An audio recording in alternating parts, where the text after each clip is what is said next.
Now, Kuwait's Constitutional Court has struck down a law that criminalised transgender people. The law made it a crime to imitate the opposite sex, but the court ruled that policing people who dress and behave like the opposite sex was inconsistent with the Constitution's values. The decision has been hailed as a breakthrough for Kuwait, a country where homosexual relations are still criminalised with up to 7 years in prison. In fact, there are 13 countries in the world where homosexuality is still punishable by death. One of those countries is Saudi Arabia. My next guest says that he is the first openly gay man from Saudi Arabia. He now lives in Kansas in the United States. Waji Lyon is a journalist and an international human rights activist, and he joins us now. Delighted to have you with us. Thank you for joining us.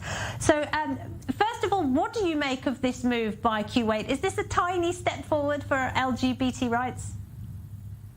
It might be a very small step toward the right direction. Certainly, Kuwait and the Arab Gulf has been violating the LGBT community rights for many years now. In October 3rd of 2021, Mahal Matari, a transgender woman who has been sexually assaulted by the Kuwaiti police, who's been arrested several times already by the Kuwaiti police, was sentenced to 2 years in prison and $3,000 of fines just because apparently they consider her appearing like woman when she's a transgender woman.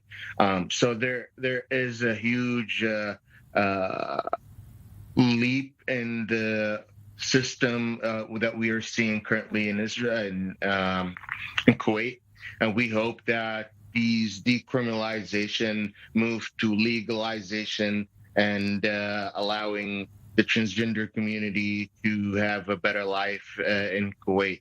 But I really don't think this law is going to make any effect on the Kuwaiti lifestyle, especially that it seems very cosmetic and not something serious of legal changes that would affect the lives of the transgender women or transgender men in Kuwait. Okay, so talking about countries then where Sharia law is applied, as in some countries in the Middle East and parts of Africa, there homosexuality is a crime, and in some cases it is punishable by death. Saudi Arabia is one of those countries. Can you tell us about your experience as a gay man who was born and brought up in Saudi Arabia?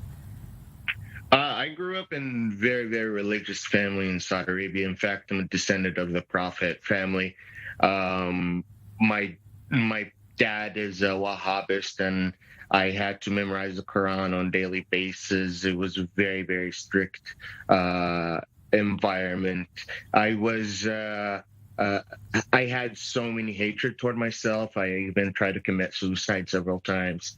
And just because of the amount of hate that I had toward myself because of being gay. I was sexually harassed and assaulted by the people that taught me the Quran. That was even before I was 12 years old. That has already happened. So it was a very confusing environment to grow up in. It was a very sheltering environment to grow up in that I didn't know anything about the rest of the world. It was when I came out in 2015, 2016, I was in direct threat of being kidnapped by the Saudi government. And that's why I had to go into a safe house with the Kansas City Anti-Violence Project for about a year.